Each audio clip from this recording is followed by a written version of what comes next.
Ils ont pris la fuite vers le parc national de Virunga, et probablement vers le Rwanda et d'autres vers l'Ouganda. Nous sommes en train de faire le ratissage à l'intérieur des limites nationales pour voir s'ils ne se cachent pas encore dans les forêts.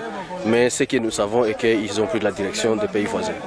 La population de Rutshuru, nous l'avions déjà annoncé que nous étions prêts, nous étions en train de compatir avec elle durant toute une année qu'ils ont enduré avec la rébellion du M23, avec toutes ces exactions.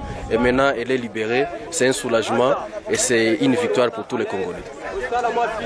Ce qui va se passer, c'est que ça, ce n'est qu'une grande étape, bien sûr, bien que ce n'est pas encore la fin de la guerre, parce qu'il y a encore d'autres groupes armés qui détiennent encore les armes sur le territoire congolais et que nous allons pouvoir aussi désarmer par la force s'ils ne veulent pas obtempérer à notre appel de déposer pacifiquement.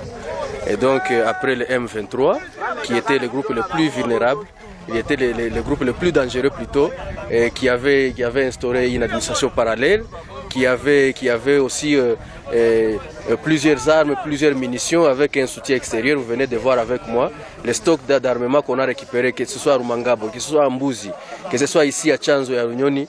C'est vraiment des munitions, des stocks impressionnants, à tel point que la guerre n'était pas destinée à se terminer aujourd'hui. Ça, c'est un miracle, c'est Dieu qui a vraiment aidé les forces armées régulières des FARDC pour pouvoir démanteler les réseaux du M23.